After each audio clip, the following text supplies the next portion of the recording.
नमस्कार दोस्तों, स्वागत है आप सबका अमित क्लासेस आगरा के स्टडी प्लेटफॉर्म पर। तो दोस्तों आज की ये जो बीपीएससी की क्लास है बहुत ही ज्यादा महत्वपूर्ण रहने वाली क्लास है दोस्तों, क्योंकि इस क्लास में हमने सामाजिक विज्ञान के प्रश्नों को शामिल किया हुआ है। टॉप 30 प्रश्न है दोस्तों जो आपके एग्जाम के पॉइंट ऑफ व्यू से मोस्ट इंपॉर्टेंट रहने वाले हैं। तो ज्यादा से ज्यादा मेरे भाई बहन इस चैनल को जुड़े और शेयर और सब्सक्राइब जरूर करें। और हाँ दोस्तों, जितने भी मेरे भाई बहन चैनल पर नए आते हैं वो सिर्फ वीडियो देख लेते हैं बट चैनल को सब्सक्राइब नहीं करते, तो उनसे भी अनुरोध है कि कृपया करके चैनल को लाइक शेयर सब्सक्राइब जरूर करें, हर बहन हर भाई के लिए। चलिएगा दोस्तों आगे बढ़ते हैं, बात करते हैं दोस्तों प्रश्न नंबर फर्स्ट की। देखिएगा इसमें आपसे क्या बोला है, मातृ देवी की पूजा यानी माता की पूजा किस सभ्यता से संबंधित थी, ये आपको बताना है। तो आपको कमेंट करके मुझे बताना है कि किस सभ्यता से संबंधित थी।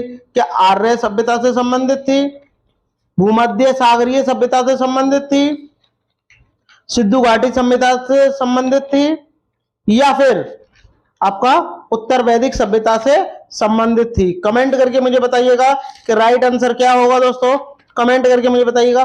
तो सब जानते हैं मातृ देवी की पूजा कौन करते थे, सिंधु घाटी सभ्यता के लोग करते थे दोस्तों। तो इसका राइट आंसर क्या हो जाएगा, ऑप्शन जो आपका सी है वो करेक्ट हो जाएगा। चलिएगा आगे बढ़ते हैं दोस्तों नेक्स्ट। देखिएगा इसमें आपसे क्या बोला है, राजस्थान। सबसे पहले राजस्थान आ गया, तो राजस्थान की राजधानी क्या है दोस्तों, जयपुर है। और जयपुर को पिंक सिटी कहते हैं दोस्तों, ये आपको पता होना चाहिए। क्या बोलते हैं, पिंक सिटी कहते हैं दोस्तों, ठीक है। और आपको कमेंट करके मुझे बताना है कि ब्लू सिटी किसे कहते हैं। राजस्थान के माउंट आबू में स्थित दिलवाड़ा का जैन जो मंदिर है किस धर्म के अनुयायियों के द्वारा निर्मित किया गया, जैन धर्म का है तो जैनियों द्वारा ही निर्मित किया गया होगा। तो बौद्ध द्वारा, बौद्ध गीतों द्वारा, आप कहोगे बिल्कुल नहीं, हिंदुओं द्वारा नहीं, सिखों द्वारा नहीं, क्या होगा, जैनियों द्वारा क्या है इसका निर्माण किया गया दोस्तों। राजस्थान के एकमात्र, आपका एकमात्र नहीं है तो कईयों हैं, लेकिन कुछ जो है जो इंपॉर्टेंट है वहां के राष्ट्रीय उद्यान, जैसे कि एक आपका होता है केवला देव, केवला देव है, ये भी मोस्ट इंपॉर्टेंट है, ये आपको ध्यान रखना है। दूसरा होता है आपका रणथंभौर, रणथंभौर जो है ये भी राष्ट्रीय उद्यान बहुत ज्यादा इंपॉर्टेंट है, ये आपको ध्यान में रखने हैं दोस्तों। चलिएगा सरिस्का राष्ट्रीय उद्यान ये भी है। चलिएगा आगे बढ़ते हैं नेक्स्ट। गीत गोविंद किसकी कीर्ति है, कमेंट करके मुझे बताइएगा कि गीत गोविंद जो है किसकी कीर्ति है। कमेंट करके मुझे बताइए क्या राजा राव की है, कालिदास की है, कल्लड़ की है, जयदेव की है। तो आपका राइट आंसर क्या हो जाएगा, ए। जो गीत गोविंद है ये किसकी है, जयदेव की कीर्ति है दोस्तों। चलिएगा आगे बढ़ते हैं नेक्स्ट। देखिएगा इसमें आपसे क्या बोला गया है, शिवाजी, शिवाजी का राज्याभिषेक कब हुआ, बताइएगा कमेंट करके कि शिवाजी का जो राज्याभिषेक है ये कब हुआ था। कमेंट करके मुझे बताइएगा कि शिवाजी का राज्याभिषेक कब हुआ था। सबसे पहले आपको पता होना चाहिए कि शिवाजी का जन्म कब हुआ था। शिवाजी का जन्म आपका हुआ था 20 अप्रैल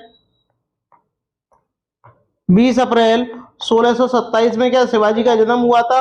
और इनकी 53 वर्ष की उम्र में ही क्या मृत्यु हो गई थी। और जब इनकी मृत्यु हुई थी तब ये कब हुई थी इनकी मृत्यु, 1680 में इनकी मृत्यु हुई थी, ये आपको ध्यान में रखना है। लेकिन बात हो रही है यहाँ राज्याभिषेक की, तो कब हुआ था राज्याभिषेक, 1674 में क्या इनका राज्याभिषेक हुआ था। तो आपका ऑप्शन जो आपका बी है वो करेक्ट हो जाएगा दोस्तों। आई होप आपको वीडियो अच्छी लग रही होगी, अगर अच्छी लग रही हो तो सभी भाई बहन लाइक शेयर सब्सक्राइब जरूर करें दोस्तों। चलिएगा आगे बढ़ते हैं नेक्स्ट। इसमें आपसे क्या बोला है, देखिएगा अकाल तख्त। अकाल तख्त का मतलब क्या होता है ये पहले आपको पता होना चाहिए। इसका मतलब होता है ईश्वर का सिंहासन। क्या होता है, ईश्वर का सिंहासन होता है, का निर्माण करता इनमें से सिख गुरु थे। बताइए, सिख गुरु थे और वो आपको बताने कौन थे, क्या गुरु नानक थे, गुरु हरगोविंद थे, गुरु तेग बहादुर थे, या गुरु रामदास थे। तो आपका राइट आंसर क्या हो जाएगा, गुरु हरगोविंद थे दोस्तों, ये आपको ध्यान में रखना है। चलिएगा आगे बढ़ते हैं नेक्स्ट। देखिएगा इस प्रश्न में आपसे क्या बोला गया है, भारत के समुद्रीय मार्ग की खोज किसने की। भारत के समुद्रीय मार्ग की खोज किसने की, कमेंट करके मुझे बताइएगा। यानी समुद्र के रास्ते भारत की खोज की, Vasco D gamma, Columbus, Magellan या हेनरी द नेविगेटर। कमेंट करके मुझे बताइएगा कि आपका राइट आंसर क्या होगा। और भारत के समुद्री मार्ग की खोज तो की, बट किधर से की ये भी आपको बताना है दोस्तों। पूर्वी घाट से की थी या आपके पश्चिमी घाट से की थी। तो आपको मैं बता दूं ये कहां से की थी, पूर्व, ये आपकी पश्चिमी घाट से की थी। कहां से की थी दोस्तों, पश्चिमी घाट से की थी दोस्तों, पश्चिमी घाट। और पश्चिमी घाट किस जगह, ये भी आपको बताना है, कहाँ पश्चिमी घाट, बताओ कमेंट करके मुझे बताओ कहाँ पश्चिमी घाट। कालीकट नाम का एक बंदरगाह है, क्या, कालीकट नाम का बंदरगाह, और वहां से क्या है इसकी खोज की थी दोस्तों। और कब की थी, 1600, बताओ बताओ कमेंट करके बताओ, 1600 या 1400, बताओ। तो आपका इसका राइट आंसर क्या हो जाएगा, 20 मई, 20 मई 1498 में क्या है इसकी खोज की थी। अब खोज की थी तो कि कौन से रास्ते से की थी ये भी आपको पता होना चाहिए, ये मैंने आपको बता दिया, कालीकट बंदरगाह से की थी, किस घाट से की थी, पश्चिमी घाट से की थी। और किसने की थी ये आपको पता होना चाहिए, किसने की थी, वास्को डी गामा ने की थी। कोलंबस की बात करते हैं, इसने अमेरिका की खोज की थी, इसने अमेरिका की खोज की थी कोलंबस ने, लेकिन भारत की खोज किसने की थी, वास्को डी गामा ने की थी। तो इसके बारे में इतना जो है आपको ध्यान में रखना है। चलिएगा नेक्स्ट देखिएगा, इसमें आपसे क्या बोला गया है, बहुत ही बढ़िया प्रश्न। भारत में पहली अंग्रेजी व्यापारिक कंपनी कहाँ खोली गई, बताइए। भारत में पहली अंग्रेजी व्यापारिक कंपनी कहाँ खोली गई, इंग्लिश ईस्ट इंडिया कंपनी, ये कब खोली गई, तो आपको पता होना चाहिए 1611 में ये वाली कंपनी खोली गई थी दोस्तों।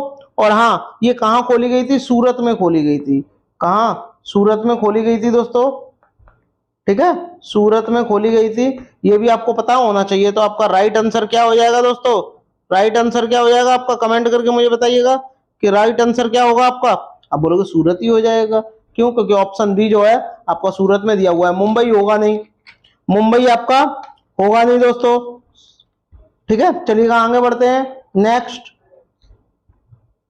ये आपको बताना है बेगम हजरत महल, जो आपका बेगम हजरत महल है 1857 की क्रांति में किस स्थान से संबंधित रही है, बताइए। क्या लखनऊ से रही है, कानपुर से रही है, बनारस से रही है, इलाहाबाद से रही है। इलाहाबाद को ही ईश्वर का निवास स्थान कहते हैं, ईश्वर का निवास स्थान, ईश्वर का निवास स्थान, निवास जो आपका स्थान है ये किसको कहते हैं, प्रयागराज को कहते हैं, प्रयागराज यानी इलाहाबाद को कहते हैं दोस्तों, ये आपको पता होना चाहिए। कानपुर को राष्ट्रीय राजमार्गों का चौराहा, राष्ट्रीय राजमार्गों का चौराहा कहते हैं, ये भी आपको पता होना चाहिए। बट आपका राइट आंसर क्या हो जाएगा, ए हो जाएगा, लखनऊ हो जाएगा। और लखनऊ ही क्या है आपकी यूपी की राजधानी है, इसे ही हम नवाबों का शहर भी कहते हैं, नवाबों का शहर भी हम लखनऊ को कहते हैं, ठीक है, ये भी आपको पता होना चाहिए दोस्तों। चलिएगा आगे बढ़ते हैं नेक्स्ट प्रश्न की ओर। प्रश्न नंबर 9 देखिएगा, आपसे इसमें क्या बोला है, गांधी जी के द्वारा क्रियान्वित प्रथम सत्याग्रह जो नील किसानों से संबंधित रहा है, इसमें से यानी इससे जुड़ा स्थल कौन सा है, ये आपको बताना है। ये आपके ऑप्शन लिखे गए हैं, आपको बताना है कि कौन सा स्थान जो है वो इससे जुड़ा हुआ है। तो आप मुझे कमेंट करके मुझे बताइएगा कि आपका राइट आंसर क्या होगा, बताइए कमेंट करके मुझे बताइएगा। क्या चंपारण जुड़ा है, चोरी चौरा घटना जुड़ी है, बारदौली या साबरमती घटना जुड़ी है, कमेंट करके मुझे बताइएगा क्या जुड़ा हुआ है।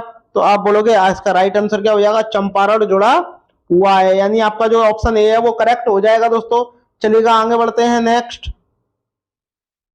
समाचार पत्र केसरी का संपादन किसने किया, कमेंट करके मुझे बताइएगा इसका राइट आंसर क्या होगा, कमेंट करके मुझे बताइएगा कि इसका राइट आंसर क्या होगा।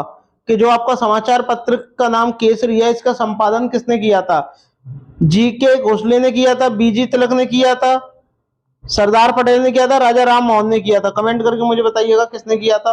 तो आपका राइट आंसर क्या हो जाएगा, बाल गंगाधर तिलक, यानी बीजी तिलक आपका राइट आंसर हो जाएगा। और कब किया था ये, 1881 में इसका संपादन किया था दोस्तों, ये आपको पता होना चाहिए। और ये जो है इसकी शुरुआत कहां से हुई थी, ये आपको कमेंट करके मुझे बताना है कि इसकी शुरुआत कहां से हुई थी। चलिएगा आगे बढ़ते हैं नेक्स्ट। इसमें आपसे बोला है दांडी यात्रा की शुरुआत महात्मा गांधी ने कहां से की थी, ये प्रश्न भी आपको पता होना चाहिए कि दांडी की जो यात्रा है वो महात्मा जी ने कहां से शुरू की थी। और जो दांडी की यात्रा है ये जो है आपकी कब से कब तक चली थी, ये भी आपको पता होना चाहिए। ये आपकी 12 मार्च 1930 से कब तक चली थी? 6 अप्रैल 1930 तक चली थी दोस्तों। तो ये आपको पता होना चाहिए कि ये चली थी। और ये कब चली थी, कहां से चली थी, ये भी आपको पता होना चाहिए। गांधी जी कहां के थे? अहमदाबाद के थे। तो ये अहमदाबाद से चली थी। अब अहमदाबाद से तो चली थी, आप लिख दोगे अहमदाबाद। अब लेकिन अहमदाबाद में कौन सी जगह से चली थी, ये भी आपको पता होना चाहिए। क्या दांडी से चली थी, पोरबंदर से चली थी, अहमदाबाद से चली थी, या साबरमती आश्रम से चली थी? कमेंट करके मुझे बताइएगा कि आपका राइट आंसर क्या है। कमेंट करके मुझे बताइएगा कि इसका आपका राइट आंसर क्या है। लेकिन अहमदाबाद में भी एक जगह क्या है? साबरमती आश्रम। और साबरमती आश्रम से क्या है, ये शुरू की गई थी। आपका राइट आंसर ये आपका ये भी होता है अहमदाबाद, अगर साबरमती नहीं होता तो। चलिएगा आगे बढ़ते हैं फिर नेक्स्ट प्रश्न की ओर। देखिएगा इसमें आपसे क्या बोला है, हमारे सौरमंडल का कौन सा ग्रह आकार में पृथ्वी के समान है? बताइए, आकार में पृथ्वी के समान है। क्या बुध है, मंगल है, शुक्र है, या बृहस्पति है? बताइएगा। मंगल ग्रह को ही लाल ग्रह कहते हैं। क्या कहते हैं? लाल ग्रह किसको कहते हैं? मंगल ग्रह को कहते हैं। शुक्र ग्रह को क्या बोलते हैं? पृथ्वी की जुड़वा बहन। पृथ्वी की जुड़वा बहन, जुड़वा बहन। शाम और सुबह और शाम का तारा भी इसे ही कहते हैं दोस्तों, ये भी आपको पता होना चाहिए। और पृथ्वी के आकार के समान कौन सा है? शुक्र ही है, ये भी आपको पता होना चाहिए। और सौरमंडल में वर्तमान में कुल 8 ग्रह हैं दोस्तों, ये भी आपको पता होना चाहिए दोस्तों। मोस्ट इंपॉर्टेंट है ये आपको पता होना चाहिए। चलिएगा आगे बढ़ते हैं। हाँ, एक बात और, शुक्र को ही चमकीला तारा भी कहते हैं। क्या कहते हैं? चमकीला तारा। आपसे पूछा जाएगा कि चमकीला तारा नाम से कौन सा ग्रह प्रसिद्ध है, या किसे कहते हैं, तो आप बता दोगे कि आपको कैसे? शुक्र ग्रह को कहते हैं। शुक्र ग्रह को ही सबसे गर्म ग्रह भी कहते हैं। क्या? गर्म ग्रह भी कहते हैं। और इसका कोई भी उपग्रह नहीं है। इसका कोई भी क्या है? उपग्रह नहीं है दोस्तों, ये भी आपको पता होना चाहिए। ठीक है, चलिएगा दोस्तों आगे बढ़ते हैं दोस्तों नेक्स्ट प्रश्न की ओर। प्रश्न नंबर 13, इसमें क्या बोला? टुंड्रा है। बताइए टुंड्रा क्या है, ये आपको बताना है। और टुंड्रा जो है ये कैसा नाम है? ये एक रसियन नाम है। कैसा नाम है दोस्तों? ये आपका एक रसियन नाम है, ये आपको पता होना चाहिए दोस्तों कि रूस में रूस के द्वारा ये नाम दिया गया था। ठीक है, ये आपको पता होना चाहिए। इसका मतलब ही क्या होता है? समतल दलदली मैदान। इसका मतलब क्या होता है, ये भी आपको पता होना चाहिए। समतल दलदली मैदान। ठीक है, ये आपको पता होना चाहिए कि इसका मतलब क्या होता है। समतल दलदली मैदान होता है, यह सदा बर्फ से क्या है? ढका रहता है। सदा बर्फ से ढका रहता है। और आपको एक बात और इसके बारे में पता होना चाहिए, गर्मी के मौसम में यहाँ क्या है?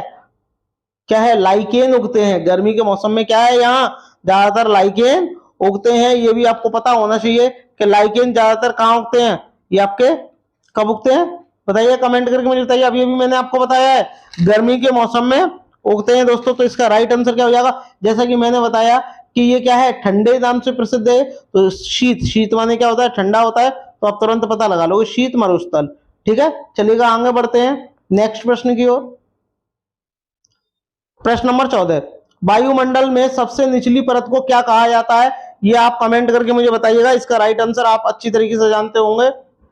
कमेंट करके मुझे बताइएगा कि इसका राइट आंसर क्या होगा। बताइएगा राइट आंसर। आपको पता होना चाहिए समताप मंडल में क्या है? ओजोन परत पाई जाती है। चलिए, ओजोन परत पाई जाती है दोस्तों, जो क्या करती है? यूवीसी से क्या है? हमारी रक्षा करती है। ये भी आपको पता होना चाहिए।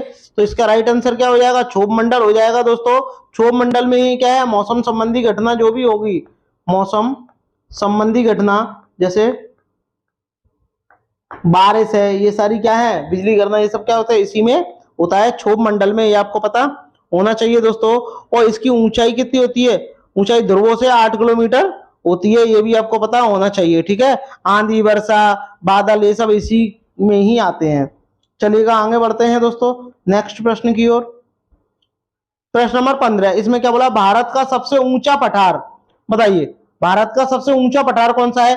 क्या दक्कन का पठार है, छोटा नागपुर का पठार है, लद्दाख का पठार है, या बघेल खंड का पठार है? कमेंट करके मुझे बताइएगा कि सबसे ऊंचा पठार किसका है और जिसकी ऊंचाई कितनी है, ये भी मैं अभी आपको बताऊंगा। ये कहाँ स्थित है, ये भी मैं आपको बताऊंगा दोस्तों। कमेंट करके बताइए। तो आपका राइट आंसर क्या हो जाएगा? सी हो जाएगा। ये आपका जम्मू एंड कश्मीर में स्थित है दोस्तों। ये आपको पता होना चाहिए। इसकी ऊंचाई कितनी है? इसकी ऊंचाई कितनी है आपकी? 10,000 कितनी ऊंचाई है इसकी, ये आप बताइएगा। कितने 10,000 फीट इसकी ऊंचाई है दोस्तों, ये आपको पता होना चाहिए दोस्तों। चलिएगा आगे बढ़ते हैं नेक्स्ट प्रश्न की ओर। बात करते हैं प्रश्न नंबर 16 की। प्रायद्वीपीय भारत की सबसे लंबी नदी है, बताइए क्या कावेरी है, नर्मदा है, कृष्णा है या गोदावरी है। कमेंट करके मुझे बताइएगा कि प्रायद्वीपीय भारत की सबसे लंबी नदी कौन सी है। तो आपका राइट आंसर क्या हो जाएगा, ये आपका गोदावरी हो जाएगा दोस्तों। ठीक है दोस्तों, चलिएगा आगे बढ़ते हैं। और हाँ, आपको यह भी पता होना चाहिए कि ये कहां से निकलती है। ये आपकी नासिक से निकलती है। कहां से निकलती है, महाराष्ट्र के नासिक से निकलती है। नासिक से निकलती है और निकलकर कहां जाके गिरती है, बंगाल की खाड़ी में जाकर गिरती है। ये भी आपको पता होना चाहिए दोस्तों। चलिएगा आगे बढ़ते हैं, चलिएगा आगे बढ़ते हैं नेक्स्ट प्रश्न की ओर। इसमें आपसे क्या बोला गया है, प्रश्न नंबर 17। देखिएगा इसमें आपसे बोला पश्चिमी घाट। पश्चिमी घाट आप अच्छी तरीके से जानते हैं। पश्चिमी घाट के कौन कौन से राज्य हैं ये आप बताइए। गुजरात है, गोवा है, महाराष्ट्र है, केरल है, एक और है कर्नाटक। ठीक है, ये आपको पता होना चाहिए। उत्तर भारत को किस नाम से जाना जाता है, बताइए बताइए। उत्तर भारत के नाम से क्या जाना है, कोरोमंडल तट, मालाबार तट, कोकण तट या उत्तरीय शिखरवार सिरकार तट, बताइए कमेंट करके मुझे बताइएगा। तो आप बोलोगे आपका राइट आंसर क्या हो जाएगा, कोकण तट हो जाएगा। इसकी लेंथ कितनी है आपकी, 720 किलोमीटर है। ये भी आपको पता होनी चाहिए। इसको क्या बोलते हैं, कोकण तट कहते हैं पश्चिमी घाट को। चलिएगा आगे बढ़ते हैं। सबसे ज्यादा जैव विविधता भी आपकी पश्चिमी घाट में ही पाई जाती है। प्रश्न नंबर 18। यह प्रोग्राम जो किसी व्यक्ति के द्वारा पढ़ा जा सके उसे क्या कहते हैं, बताइए। प्रोग्राम कोड कहते हैं, ह्यूमन कोड कहते हैं, सोर्स कोड कहते हैं या सिस्टम कोड कहते हैं, बताइएगा। जो किसी व्यक्ति के द्वारा पढ़ा जा सके उसको क्या कहते हैं, ह्यूमन कोड कहते हैं। ये आपको पता होना चाहिए। मोस्ट इंपॉर्टेंट प्रश्न है दोस्तों। चलिएगा आगे बढ़ते हैं। प्रश्न नंबर 19। इसमें आपसे क्या बोला है, निम्नलिखित में से कौन सा भारत की निम्न कृषि उत्पादकता के लिए उत्तरदायी नहीं है, बताइए कौन उत्तरदायी नहीं है। सहकारी कृषि, आवश्यक आदतों की उपलब्धता, भूमि के प्रयोग और उसकी अधिकारिता, कमजोर वित्त व्यवस्था और विपणन, बताइएगा। कमेंट करके मुझे बताइएगा कि आपका राइट आंसर क्या होगा। कमेंट करके मुझे बताइएगा कि आपका 19 का राइट आंसर क्या होगा। तो आप क्या बोलोगे, सहकारी कृषि हो जाएगा, यानी जो आपका ऑप्शन है वो करेक्ट हो जाएगा दोस्तों। चलिएगा आगे बढ़ते हैं नेक्स्ट। प्रश्न नंबर 20। निम्नलिखित में से कौन सा बंदरगाह भारत के पश्चिमी घाट से संबंधित नहीं है, बताइए कौन सा बंदरगाह भारत के पश्चिमी घाट से संबंधित नहीं है। कमेंट करके आप मुझे बताइएगा कि कौन सा बंदरगाह भारत के पश्चिमी घाट से संबंधित नहीं है। नोवा शेका, मारमागोआ, तूतीकोरिन या कोची। आपको पता होना चाहिए ये पश्चिमी घाट से संबंधित है, लेकिन ये जो आपका ऑप्शन सी है तूतीकोरिन, ये क्या है, पश्चिमी घाट से संबंधित नहीं है दोस्तों। ये आपको पता होना चाहिए। ये कहाँ है आपका, ये आपका तमिलनाडु में है। कहाँ है दोस्तों, तमिलनाडु में है दोस्तों। तो ये क्या है, आपका पश्चिमी घाट से संबंधित नहीं है, पश्चिमी तट से संबंधित नहीं है। ये आपको पता होना चाहिए। चलिएगा आगे बढ़ते हैं, नेक्स्ट प्रश्न की ओर चलते हैं दोस्तों। प्रश्न नंबर 21। इसमें आपसे क्या बोला, दिल्ली में सर्दियों के समय वर्षा होती है। अब दिल्ली में सर्दियों के समय वर्षा होती है तो इसका क्या कारण है, ये आपको बताना है। बताइए क्या कारण है। दक्षिण पश्चिम मानसून, उत्तर पूर्व मानसून, संवहनीय वर्षा या पश्चिमी विक्षोभ। तो आपका राइट आंसर क्या हो जाएगा, पश्चिमी विक्षोभ जो है वो आपका राइट आंसर हो जाएगा दोस्तों। चलिएगा आगे बढ़ते हैं। बात करते हैं प्रश्न नंबर 22 की। सामूहिक उपभोग का अर्थ है, बताइए सामूहिक उपभोग का अर्थ क्या है। ये आपको कमेंट करके मुझे बताना है कि सामूहिक उपभोग का क्या अर्थ है। क्या घरेलू खपत है, व्यक्तिगत खपत है, स्वयं खपत है या देश के नागरिक द्वारा की गई खपत। कविता नहीं होगी, खपत होगी। क्या होगी, खपत। बताइएगा कमेंट करके मुझे बताइएगा कि आपका राइट आंसर क्या होगा। तो क्या हो जाएगी, सामूहिक मतलब घरेलू खपत। ठीक है, ये आपको पता होना चाहिए। इसका ऑप्शन जो आपका ए है वो करेक्ट हो जाएगा दोस्तों। चलिएगा आगे बढ़ते हैं। प्रश्न नंबर 23। राष्ट्रीय आय को और किस नाम से जाना जाता है। जो आपकी राष्ट्र की आय है इसको आप दूसरे किस नाम से और जान सकते हो, ये आपको बताना है। तो बताइएगा कमेंट करके कि आप किसके नाम से जान सकते हो राष्ट्रीय आय को दूसरे किसी नाम से। तो बताइएगा कमेंट करके मुझे बताइएगा। जीएनपी साधन लागत, जीएनपी बाजार कीमत पर, जीएनपी साधन लागत पर, जीएनपी, एनएनपी साधन लागत पर और एनएनपी बाजार कीमत पर। बताइएगा कि आपका राइट आंसर क्या है दोस्तों। देखो, साधन लागत पर नेट नेशनल प्रोडक्ट को राष्ट्रीय आय के रूप में जाना जाता है, ये आपको पता होना चाहिए। तो आपका राइट आंसर क्या हो जाएगा, सी हो जाएगा। ठीक है, ये आपको पता होना चाहिए। नेट नेशनल जो आपका प्रोडक्ट होता है, नेट नेशनल प्रोडक्ट, साधन लागत को ही क्या बोलते हैं, दूसरे रूप में जानते हैं राष्ट्रीय आय को दोस्तों। चलिएगा आगे बढ़ते हैं नेक्स्ट प्रश्न की ओर। भारत में राज्यों के लिए राजस्व का सर्वाधिक महत्वपूर्ण स्रोत लिखित में से क्या है, बताइए। बिक्री कर है, उत्पाद शुल्क है, आयकर है या कंपनी कर है। तो आपको पता होना चाहिए क्या है, बिक्री कर है, यानी जो आपका ऑप्शन जो ए है दोस्तों वो करेक्ट हो जाएगा। चलिएगा दोस्तों आगे बढ़ते हैं, बात करते हैं प्रश्न नंबर नेक्स्ट की। प्रश्न नंबर 25, इसमें आपसे बोला निम्नलिखित में से क्या वैकल्पिक मुद्रा का एक उदाहरण है, बताइए। वैकल्पिक मुद्रा का एक उदाहरण है, कमेंट करके मुझे बताइएगा कि आपका राइट आंसर क्या होगा। वैकल्पिक मुद्रा, करेंसी नोट, सिक्के, बॉन्ड। वैकल्पिक मुद्रा का क्या उदाहरण होता है, चेक होता है, ये आपको पता होना चाहिए, मोस्ट इंपॉर्टेंट है दोस्तों। चलिएगा आगे बढ़ते हैं नेक्स्ट प्रश्न की ओर, प्रश्न नंबर 26। अब प्रश्न नंबर 26 में आपसे क्या बोला गया है, ये आप देखिएगा, कमेंट करके मुझे बताइए। निम्नलिखित में से किस पंचवर्षीय योजना में वास्तविक विकास दर लक्षित विकास दर से कम है, बताइए। 8वीं पंचवर्षीय योजना, चौथी, 5वीं या 7वीं। तो आपका राइट आंसर क्या हो जाएगा, चौथी पंचवर्षीय योजना के अनुसार है। चलिएगा दोस्तों आगे बढ़ते हैं नेक्स्ट। तो बताइएगा दोस्तों प्रश्न नंबर 27 का आंसर क्या होगा। इसमें आपसे क्या बोला गया है, बताइएगा। संविधान किस तिथि को पूर्णतः बनकर तैयार हुआ था, ये आपको बताना है। तो पूर्णतः बनकर कब तैयार हुआ था, लागू कब हुआ था, ये भी आपको बताना है। तो पूर्णतः बनके कब वो तैयार हुआ था, और बनने से पहले भी इसका गठन हुआ होगा। तो गठन कब हुआ था इसका, ये आप उसका हुआ था 29 अगस्त 1947 को। क्या हुआ था दोस्तों, 1947 को इसका गठन हुआ था। ये किसकी डेट है दोस्तों, गठन की, किसकी है, किसका गठन हुआ था। बट पूर्णतः बनकर कब तैयार हुआ था, ये भी आपको पता होना चाहिए। ये कब बनकर तैयार हुआ था, 26 नवंबर 1949 को बनकर यह तैयार हो गया था, पूरा बन गया था, बट अभी लागू नहीं हुआ था। बट इसमें पूछा है पूर्णतः बनकर कब तैयार हुआ था, तो आपका ऑप्शन सी हो जाएगा। बट यहां आपसे पूछता है कि लागू कब हुआ था, तो लागू कब हुआ था आपका 26 जनवरी 1950 को क्या हुआ था दोस्तों, ये लागू हो गया था पूरे भारत वर्ष में दोस्तों। तो चलिएगा दोस्तों आगे बढ़ते हैं नेक्स्ट प्रश्न की ओर। प्रश्न नंबर 28, भारत में राजनीतिक शक्ति का प्रमुख स्रोत क्या है, बताइए। भारत में राजनीतिक शक्ति का प्रमुख स्रोत क्या है, बताइए। भारत की जनता, संविधान, संसद और राज्य की विधायिकाएं। बताइए कमेंट करके क्या होगा इसका राइट आंसर। इसका राइट आंसर मुझे बताइए क्या होगा, बताइए। भारत एक प्रजातांत्रिक देश है, ये आपको पता होना चाहिए। इसकी समस्त शक्ति का स्रोत क्या है, जनता में ही निहित है। किसमें, जनता में ही निहित है। तो भारत की जनता इसका जो है राइट आंसर हो जाएगा दोस्तों। क्यों, क्योंकि भारत एक प्रजातांत्रिक देश है, प्रजा के हिसाब से चलता है। चलिएगा आगे बढ़ते हैं प्रश्न नंबर 29, शिक्षा शब्द किससे संबंधित है, बताइए। संघ सूची, राज्य, संवर्ती या अवशिष्ट विषय, बताइए। शिक्षा जो है किस सूची में आती है, और बताइए। तो आपको पता होना चाहिए अनुसूची जो आपकी 7 है, 7 में क्या है, संवर्ती सूची में वर्णित है। अनुसूची आपकी 7 में संघ सूची में संवर्धित है दोस्तों, ये आपको पता होना चाहिए। और एक बात और आपको पता होना चाहिए, इसमें एक बात और आपको पता होना चाहिए कि इसमें कौन कौन आते हैं संवर्ती सूची में, बताइए।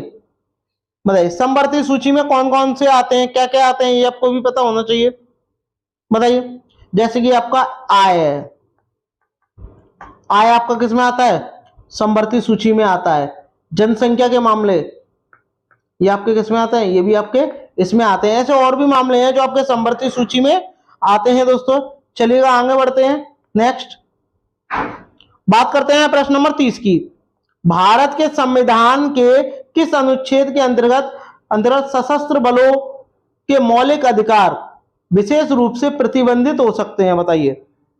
विशेष रूप से प्रतिबंधित हो सकते हैं, ये आपको कमेंट करके मुझे बताना है कि विशेष रूप से प्रतिबंधित हो सकते हैं। बताइए कब हो सकते हैं प्रतिबंधित, ध्यान से पढ़िएगा। बताइए संविधान सभा का गठन कब हुआ था? 29 अगस्त 1947 को, ठीक है। और बनकर पूर्णतः कब तैयार हुआ था? 26 नवंबर 1949 को। लागू कब हुआ था? 26 जनवरी 1950 को क्या है ये लागू हुआ था। बट आपसे पूछा क्या है, किस अनुच्छेद के अंतर्गत सशस्त्र बलों के मौलिक अधिकार विशेष रूप से प्रतिबंधित हो सकते हैं, ये आपको बताना है। तो आपका राइट आंसर क्या हो जाएगा? अनुच्छेद 33 हो जाएगा। ठीक है दोस्तों, ये क्या है? ये जवानों के लिए बने गए हैं, इसी में क्या है?